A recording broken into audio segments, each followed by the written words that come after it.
From the East Tennessee Weather Center, here's your evening weather update with meteorologist Mike Witcher. Well, those low-grade clouds, the fog, the mist, the dampness just never really lifted at all today. So it stayed rather overcast and gray. And we were talking about that this morning. So for the rest of the night tonight, we're talking about overcast, kind of a damp, mild morning tomorrow morning. So not much of a change in the forecast here over the next 12 to 18 hours. More showers on Tuesday, deeper trough on Wednesday is going to bring us some colder air. So let's walk you through the details here. Because we've had that southerly flow. Cold front never made its way all the way through. Here comes another little piece of energy associated with that frontal boundary. And that's going to be swinging its way through during the day tomorrow. So that's 7 o'clock in the morning on Tuesday. Scattered showers throughout the day on Tuesday. Not an all-day washout. I don't necessarily know that everybody will get rain. Everybody has a pretty good shot for some sort of rainfall. Most of the rain is going to be off to our east and southeast. Cold front swings through 7 o'clock on Tuesday. You're probably noticing this little blue line. That's 32 degrees or colder at 5,000 feet. The reason why I have that on there, that's our 32. That's our rain snow line, basically.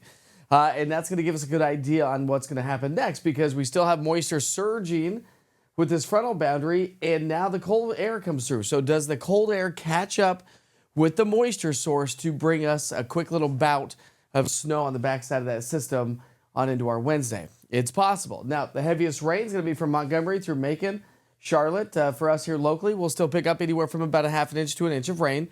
So some beneficial rain, no doubt about that.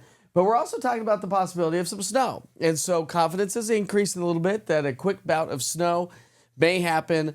Basically, east of Interstate 75 would be the best bet. Some of the latest model guidance has a little bit more other locations. It just kind of depends on when we get that switch over. But it's not going to cause any major issues, and it's not going to be any sort of big snow event by any stretch of the imagination. Just know, through the day on Wednesday, cold air catches up with moisture. We see a little bit of snow, so we have a 60% there. We're rain-free as we get into our Thursday, Friday, and then as we get into the weekend, maybe a couple of passing showers. It is going to be a little bit warmer compared to what we'll experience Wednesday, Thursday, and Friday. All right, speaking of which, let's talk high temperatures because today we actually topped out in the 50s. So it actually was a pretty mild day. And this evening it's continuing to be nice and mild as well. It actually feels pretty good outside. It doesn't look the greatest. It looks like it's like cold and it's gloomy, and it's dreary and it's damp. But it's temperature-wise, it's not too terribly bad. All right, so here's that big trough in the atmosphere that's going to bring us the colder weather Wednesday, Thursday, and Friday. As that trough swings through, our temperatures drop, and then eventually it takes the moisture with it. But there's quite a bit of cold air back behind this system off to our north and northwest. That's going to slide its way on through the area. And as it does so, that's going to continue to bring us the chillier weather that we're going to continue to anticipate here as we get into our Wednesday, Thursday. Friday, we start to see those temperatures come back up a little bit. Saturday, Sunday will be average. So a nice solid average weather patterns on the way.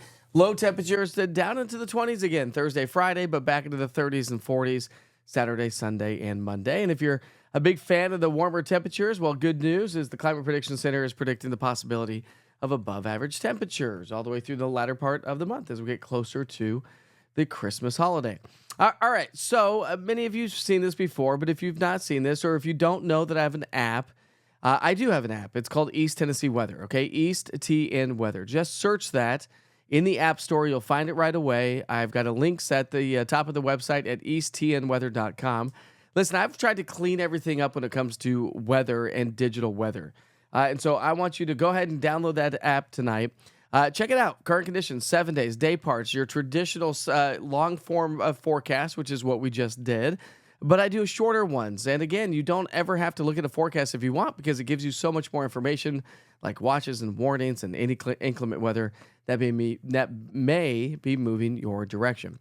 All right, so that's the East Tennessee Weather app. And, of course, East Tennessee Weather is all over every platform, right? Roku TV, Amazon Fire, YouTube, all social media, website, app, you name it, we're there. All right, I digress. Have a great night. I'll see you back here early in the morning. Wake Up with the Witcher starts off at 7 o'clock in the morning. But, of course, the entire platform is updated by 6 a.m. We'll see you then.